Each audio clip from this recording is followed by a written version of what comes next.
जरा सांगा उघड्या डोळ्यानं काय झालं, जिल्ह्यातली परिस्थिती काय नाही, हे फक्त दाखवायचं वेगळं करायचं वेगळं, ही अंदर की बात, ही दोघं अंदर एकच आहेत, फक्त दाखवतात वेगळं। याच्या सहित आम्ही रेकॉर्ड ठेवलेला आहे, वेळ आली की आम्ही ते पण बाहेर काढू। त्याच्यामुळे याच्यामध्ये सर्व गोष्टी दूध का दुधावर पाणी का पाणी होणार आहे, मी आज पहिल्याच दिवशी सांगितलेलं, त्याच्यामुळे काळजी करू नका। प्रदेशाचे सरचिटणीस राजाभाऊ फड यांनी स्वतः बोलले, राजाभाऊ फड बोलतो म्हणलं की कट, त्यांना 13 वार्ड आम्ही सोडलेला, आणखी एक जागेचा विषय चाललेला, पण आता ते तसं का बोलतात हे मला माहीत नाही, त्याच्यामुळे मी त्यांच्यावर काही बोलणार नाही। ते आदरणीय नेते आहेत शिवसेनेच्या, आणि मी त्यांच्यावर काही बोलावं एवढा मोठा नेता तर नाहीच आहे, पण कार्यकर्ता सुद्धा नाही, त्याच्यामुळे मी त्यांच्यावर काही बोलणार नाही। ते आमच्या मैत्रीतला विषय त्याच्यामुळे या भगिनीच्या आत्म्याला शांती मिळाली पाहिजे, तिला न्याय मिळाला पाहिजे।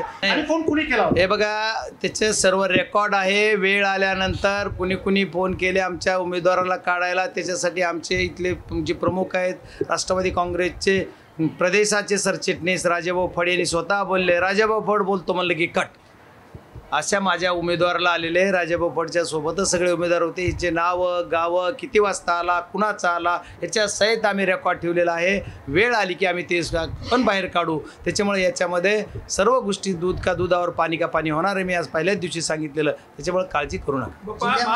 महायुतीच्या 2 नगरसेवकाला इथे गुलाल लागलेला आहे, कसं पाहता?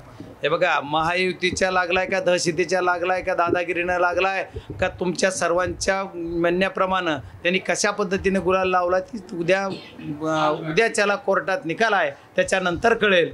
त्याच्यामुळे आमच्या एका फॉर्मला एक न्याय आणि दुसऱ्याचा त्यांचा दुसरा फॉर्म आहे त्याला एक न्याय, ज्यांना निरंकलेला एक फॉर्म लाटकर नावाचा आहे, लाट्या किती दिवस झाला त्याला सांगितलं, लोकसभेला तोच, विधानसभेला तोच, नगर परिषदला तोच, जर मनानं बदलून गेला तर ठीक, नाही तर त्याची काय कार्यक्रम करायचा तो मी खासदार म्हणून सुद्धा करल, त्याला काय वाटायला मला कळाना, कोर्टाचा निकाल येऊ देत, उद्या मी त्याला सांगतो काय असते ती। एक फॉर्म, जो फॉर्म ज्याच्यावर निरंकलेलं आहे तो आमचा बाद होतो, आणि जो दुसरा फॉर्म आहे तो वैध होतो, ते सुद्धा आम्ही कोर्टात प्रेझेंट उद्याच्याला करतोय। लाटकारांना ह्याचं लाटणं बंद केलं पाहिजे, नाही तर लाटणं घेऊन बाया त्याच्या पाठीमागे येतात। जिल्ह्यामध्ये परिस्थिती वेगळी आहे आणि परळीमध्ये वेगळी आहे, तर मुंडे बहीण भाऊ एकत्र आले, कसं बघता? लोकसभेला एकत्रच होते ना दादा, काय झाली परिस्थिती जरा सांगा उघड्या डोळ्यानं काय झालं, जिल्ह्यातली परिस्थिती काय नाही, हे फक्त दाखवायचं वेगळं करायचं वेगळं, ही अंदर की बात, ही दोघं अंदर एकच आहेत, फक्त दाखवतात वेगळं, दुसऱ्या कार्यकर्त्याचं, त्याच्यामुळे ह्याच्यावर आम्हाला यांचं काही फरक नाही, दोघं एक असोत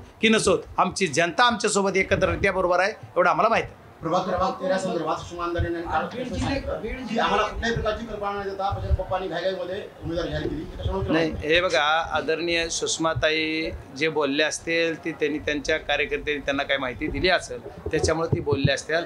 आम्ही कुणाचीही उमेदवारी ज्या रिड्रॉल होईपर्यंत एकही आम्ही उमेदवारी डिक्लेअर केला नाही।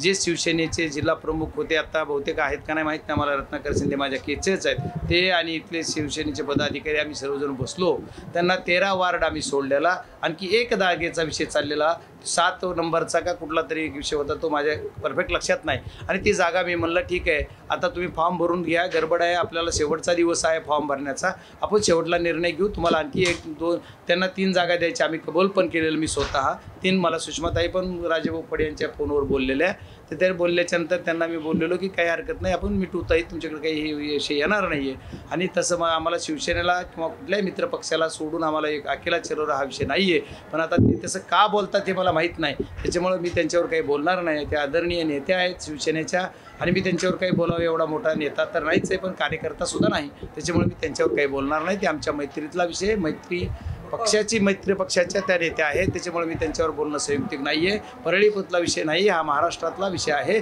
त्याच्यामुळे मी त्या महाराष्ट्रातल्या विषयात महाराष्ट्रातल्या त्या नेत्या आहेत त्यांच्यावर मी बोलावं असं मला वाटत नाही। पंकजा मुंडे यांचे